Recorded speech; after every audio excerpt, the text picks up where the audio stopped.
Eagles calling!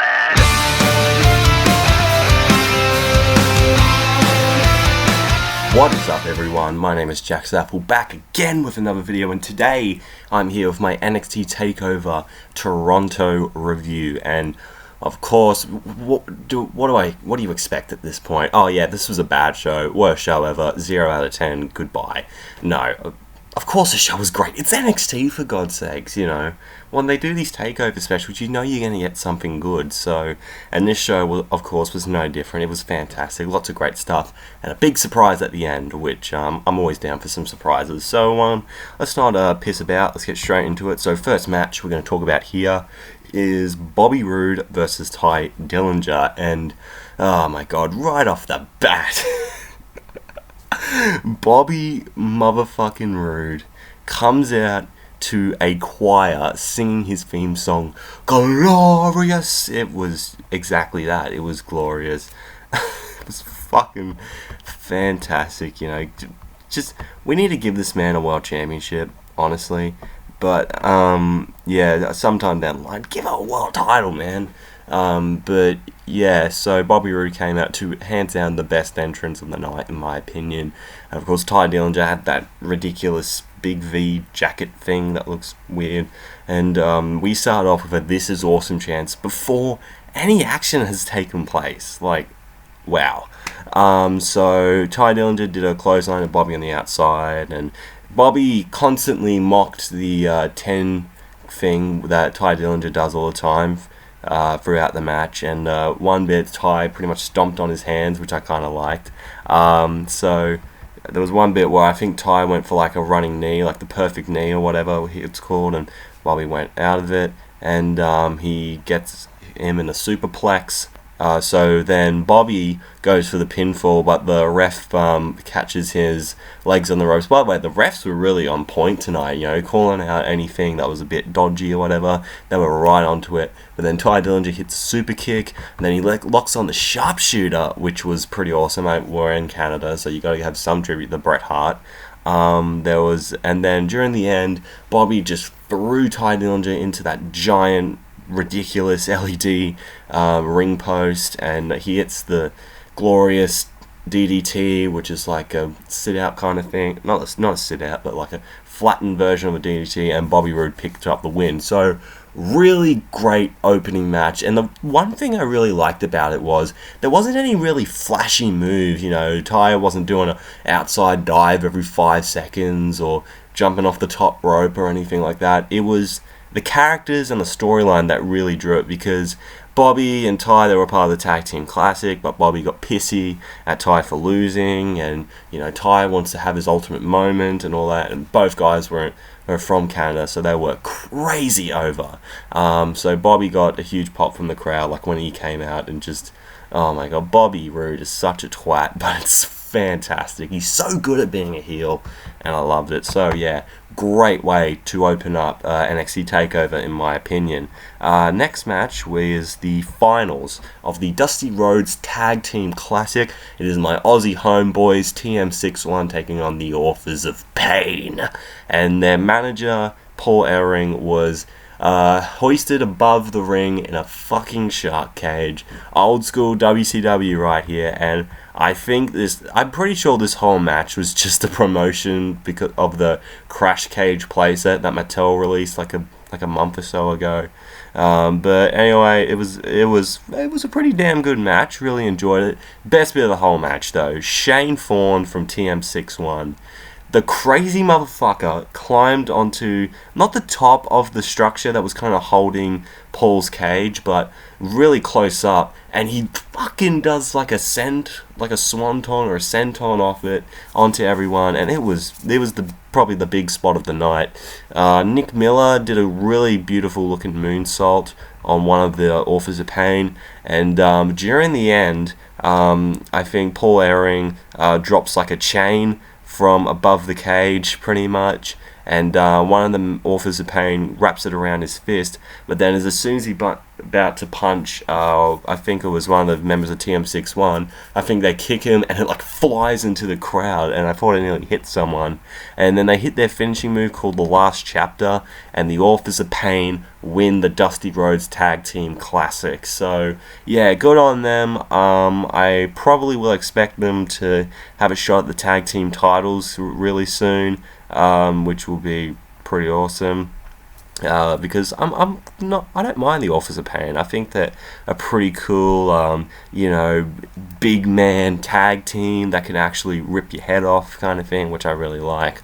So yeah, good on them. They had Triple H and William Regal pose with the big trophy, so that was pretty cool. And yeah, I've got nothing bad to say about it. Good stuff overall. And especially big prompts to TM61. I think they're really starting to establish themselves in the NXT tag division, because we need some tag teams going soon, because I think the Revival will be on their way up on the main rosters soon. Speaking of the Revival, they faced DIY for the NXT Tag Team titles in a 2 out of 3 falls match. And oh my god, this was incredible, man. This was definitely match of the night for me. I thought their match at the previous TakeOver was very, very good as well. And now this one was no better. This one definitely topped it. It was fantastic. So how they got the first fall was, I think Gargano went for like a springboard kind of spear thing, but as soon as he went for the spear, they counted it into their fucking shadow machine, which is like one guy hits a flapjack and then the other dude hits like a code breaker on him, and it was like so awesome. And so that's how the Revival got the first fall. And they're so great at being heels, because any time that their opponents get like so close to getting a win, they always find a way to just take them out. It's so good. There was a spinning DDT by Gargano using like Dawson as leverage, and then the Revival hit a heart attack, showing their sign to Bret Hart. And Tommaso Ciampa hit 3 German suplexes and a running knee, which was pretty cool. And how DIY picked up the second fall, they hit like a double knee thing, which was pretty cool.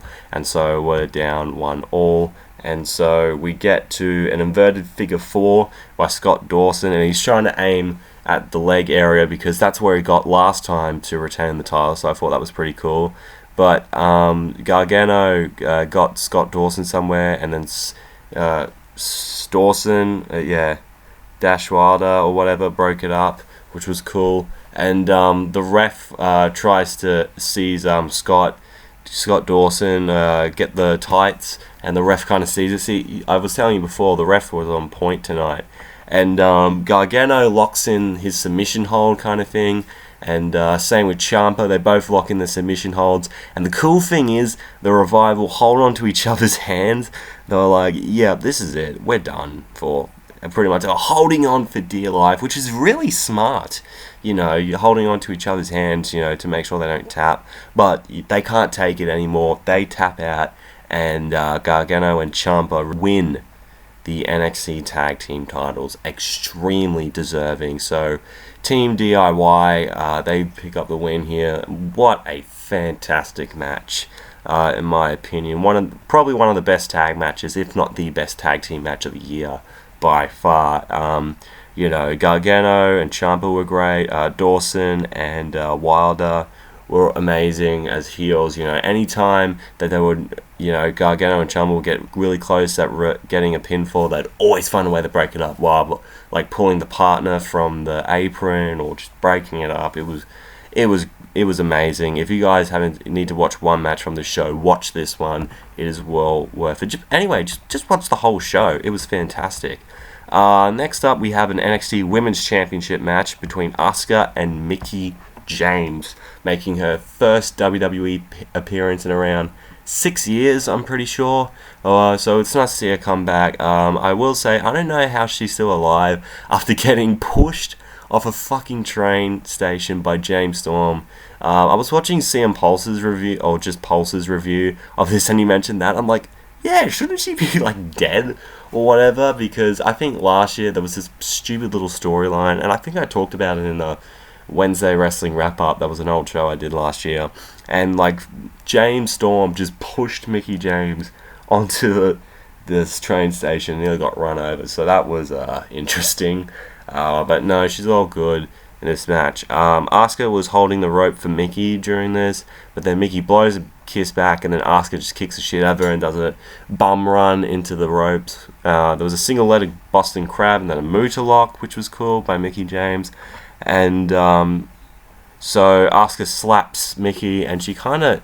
Oh no, Mickie slaps Asuka, and she kind of goes crazy for a bit. There was a seated senton by Mickie, a chick kick or something like that, and a mick kick, I'm pretty sure, and there was a foot on the rope.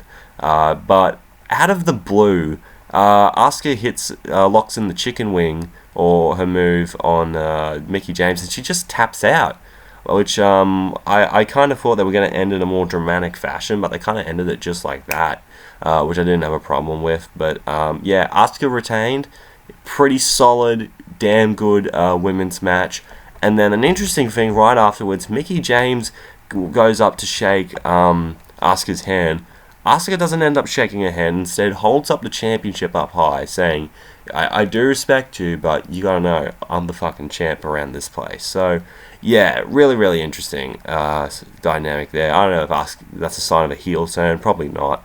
But, yeah, who's Asuka's gonna face next? I mean, who else has she got left to face that can actually stand a chance? I would say Ember Moon probably has a good chance of beating Asuka. That's the only person I can actually see beating her. But yeah, Asuka, she's a great women's champion, and I hope to see more from her soon. Hopefully Asuka versus Ember Moon at the next TakeOver. Please, please, please. I want to see that match. And then we get to the main event. It is Shinsuke Nakamura versus Samoa Joe for the NXT Championship. And this was a really fucking good main event again.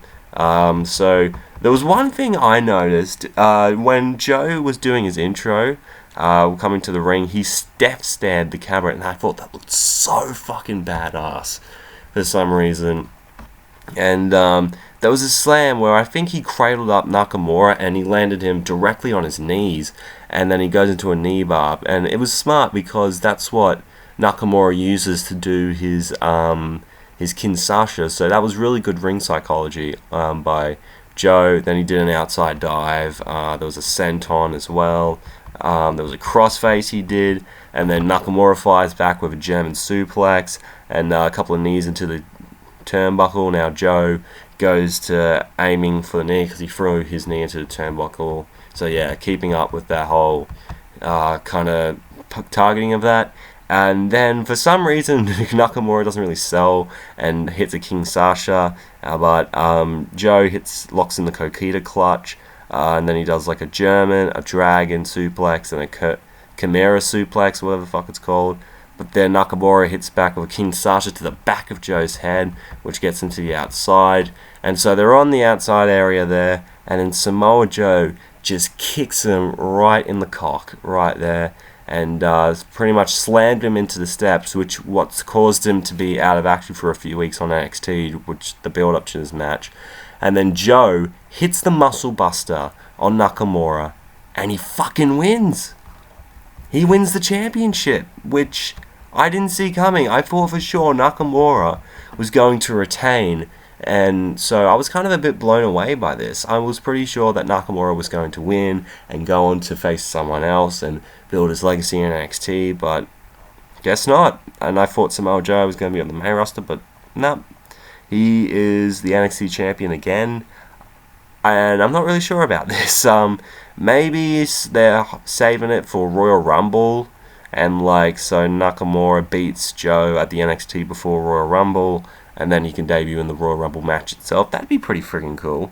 Or they might do something with, or maybe they're bringing up Nakamura to the main roster. That'd be pretty friggin' awesome. I mean, for Royal Rumble, could you imagine the pop he'd get? My god. But yeah, really damn good match. Love the surprise winner of it, and yeah, good stuff overall. Congratulations, Joe, on becoming a 2-time NXT champion. Is he I think he might be the first person in history to hold the NXT championship twice. I'm pretty sure. So yeah, I think Samoa Joe is the first ever 2-time NXT champion. So That's a good accomplishment, Joe. Really good stuff. But yeah, that's what I thought about NXT TakeOver. Great show, as always. Go check it out on Network. And if I'd have to pick a match of the night, it'd probably be Team #DIY versus the Revival. 2 out of 3 falls. Fantastic tag team match. Best tag match of the year, in my opinion. And yeah, this is going to be it for this review. I hope you have enjoyed it. If you did, make sure to leave a like. Comment down below what you thought of this show. If you want to see more from me, hit that subscribe button. You'll be glad you did. Twitter and Instagram's at JackmanLove31 if you want to check me out there. Also check out the Bullshit Club, Billy Marcus and the 5/8. Links will be in the description below. Thank you so much for watching. I'll see you for Survivor Series tomorrow, and I'm out in 3, 2, 1.